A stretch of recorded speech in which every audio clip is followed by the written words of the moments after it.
Hello, welcome everyone. Welcome to this discussion, very quick discussion of Psalm 65 verse 5. To start off with this discussion, I want to take a look at a building that used to be a synagogue that has now been bought by a church, but the letters that used to be on the synagogue have been restored rather above the door of the now church building. And the text of that is above the door of the church building is a very appropriate text, which can be translated as follows. May we be satisfied with the goodness of your house, that is the holiness of your temple. Now this is a text that is a citation of Psalm 65 verse 5b, and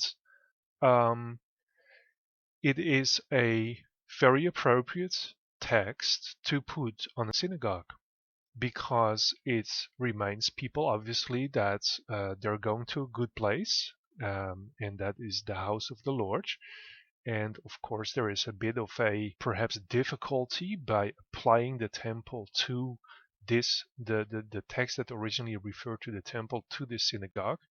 And at the same time, of course, since the temple isn't standing anymore, it is not so strange to make this connection after all, and to see that as a replacement of the temple.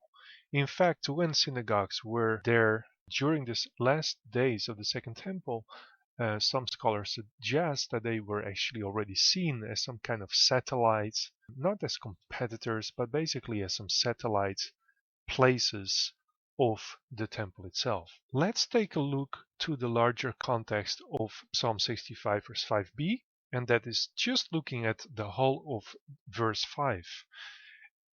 The whole of verse 5 can be translated as follows. Blessed or happy is the one whom you will choose and will bring near.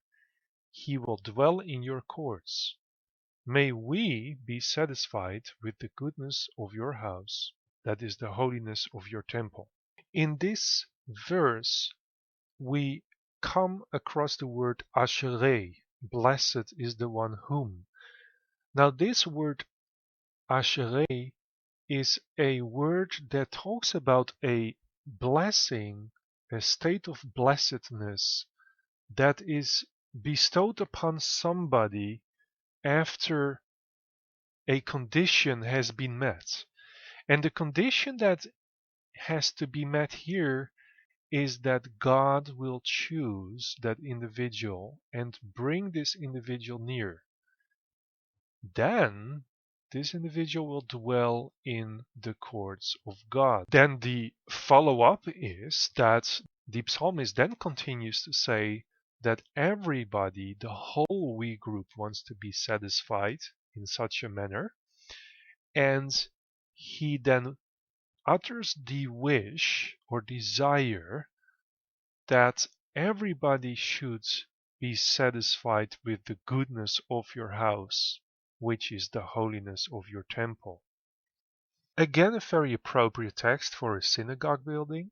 Of course, the psalmist was writing about the temple that was still standing.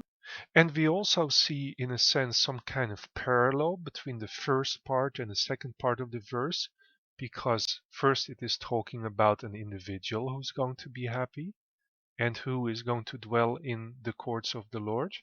In the second instance, second part of the verse, it's talking about the congregation, the whole we, that is expressing this as a wish for themselves. There are, of course, also some differences. In the first part, it is describing how one is to come into this situation, and that is actually the work of God. God is choosing the person and bringing this person near. Now, if we come to a conclusion about this verse, we can make the following observations. Blessed or happy is the one whom.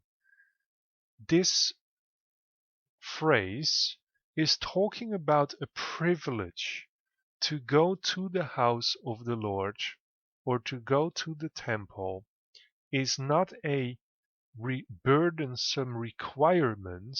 That is not how it's portrayed in this verse, Rather, it is a privilege. A person is blessed when they are in such a state that they are even allowed to come to the place of God. The second interesting thing here in this verse, as this verse portrays it, is that God is choosing an individual and causing this individual to come near, um, and then to dwell in basically God's space, in God's courts. So it's God doing the choosing, God doing the bringing near, and this person then will dwell in God's courts. So most of the action, except the dwelling part, is done by God. However, it isn't just leaving all the work over to God, because in fact the congregation responds to this basically statement of or this process that's being described as, well, wait a minute, we want this, we desire this, please take us and do this to us, we want to dwell in your courts, we want to experience and be satisfied with the goodness of your house. So on the one hand, while God is choosing it and causing it, because it's such a wonderful thing that is happening, the people want this to happen to them. And then in summary, what can we again say about this verse? First of all, it's a privilege to be in God's place or God's courts. Second of all, it is God who chooses and causes a person to come there.